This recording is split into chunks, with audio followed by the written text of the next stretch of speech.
Sentenced to be a Hero peaked after episode 1, and anyone who's seen episode 5 realizes that's the case. Is what I would say if I lacked media literacy and only ever cared about fights. This episode is by far the biggest sleeper of the entire season thus far. And I mean that in a good way, in more than one way. First off, let's get it out of the way. We have Saab. This dude, just like the King's henchman, is insane, just less cracked out. He will off somebody without a second's hesitation, even if they've done nothing wrong. And he will laugh about it in the process. Dude is low-key unhinged, but he gets the job done. And the best part about it is he's a sniper, so this man does not miss in both verbal and physical attacks, so there's that as well. Also, a brand new Demon Lord Blight. This seems to be a recurring theme every episode, but there's nothing really wrong with that, as there's multiple Demon Lords, and just like every episode, they have to find a way to defeat it. Some might call that repetitive, some might not. I don't think it is, because it's different every time. And this thing's not even a big part of the episode, so it doesn't even matter. We're also introduced to a brand new goddess.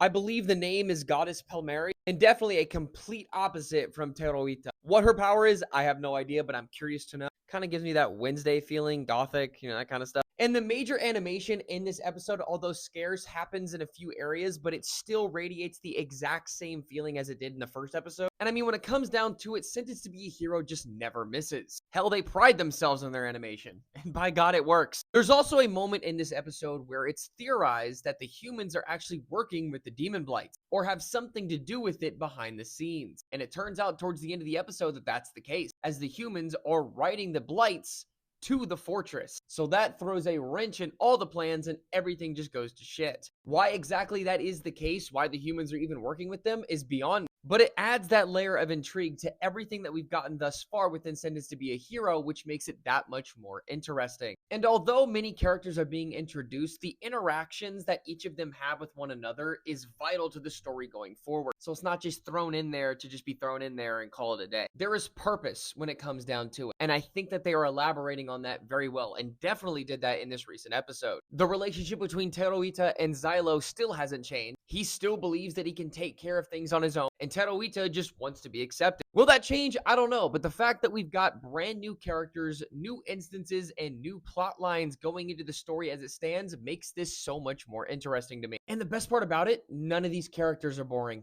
They're not. They have their own purpose within the story, and it makes sense. And I cannot wait to see where it goes from here.